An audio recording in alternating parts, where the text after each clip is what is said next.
News line, अचूक वेधक. की काही करून सत्तेत बसायचं आणि सत्तेत बसल्या बसल्या ते मागचं सगळं भागवायचं. कारण अजून सुद्धा हे जामिनावर बाहेर आहेत, यांना कोर्टाने निर्दोष केलेलं नाही. यांनी काय कारभार केला यांच्या 5 वर्षामध्ये? एका वर्षाचं एक उदाहरण देतो. आता पहिल्याच दिवशी जास्त बोलून विरोधकांना पण जास्त त्रास द्यायला नको. एका वर्षाचं एक उदाहरण देतो.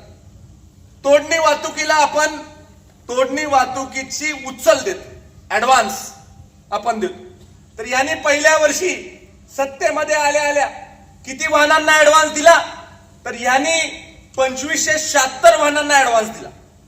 2576 वाहनांना किंवा 2576 करार केले. आता 2576 करार केल्यानंतर आमचा अनुभव असा आहे किंवा आम्ही आता 11 वर्ष सत्तेमध्ये आहोत, तर 2576 वाहनांना कधी ऍडव्हान्स द्यायची वेळच आमच्यावर आली नाही. एवढे कधी करारच आम्ही केले नाहीत. यांनी जेवढे करार केले त्याच्यापैकी 1100 वाहनं ही आलीच नाही. 1100 करार यांनी केले आणि 1100 करार केल्यानंतर ती लोकच आली नाही आणि पहिल्याच वर्षी यांची येणे बाकी राहिली. अशी प्रत्येक वर्षाला येणे बाकी राहिली आणि शेवटी 5 वर्षाची बेरीज केल्यानंतर 58 कोटी रुपये यांची येणे बाकी राहिली.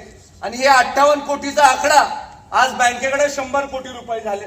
आणि आज यांची धडपड कशासाठी चाललेली आहे?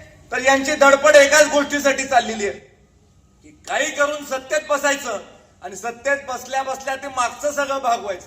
कारण अजून सुद्धा हे जामिनावर बाहेर आहेत, यांना कोर्टाने निर्दोष केलेलं नाही. आणि त्यामुळे जामिनावर बाहेर असणाऱ्या मंडळींचं एकच काम चाललेलं आहे की काही करून सत्तेमध्ये जायचं आणि सत्तेमध्ये गेल्यानंतर कारखान्याचे पैसे मागं जी केलेली पाप आहेत ती पाप सगळी धुवून काढण्यासाठी त्या पैशाचा वापर करायचा, अशा पद्धतीचा विचार आज यांच्या मनामध्ये निर्माण झालेला आहे. यांनी काय काय केलं? यांनी देखील एक मॉडर्नायझेशन केलं. 2013-14 साली यांनी आधुनिकीकरण केलं कारखान्याचं. आणि याने आधुनिकीकरण करण्यासाठी पैसे किती खर्च केले? तर 19 कोटी रुपये खर्च केले. आणि हे आधुनिकीकरण केल्यानंतर 19 कोटी खर्च केल्यानंतर काय झालं? तर कारखान्याची गायब क्षमता कमी झाली. त्यांचं हायफाय आधुनिकीकरण होतं आणि हायफाय आधुनिकीकरण असल्यामुळे गायब क्षमता कमी झाली, टनेजच कमी झालं.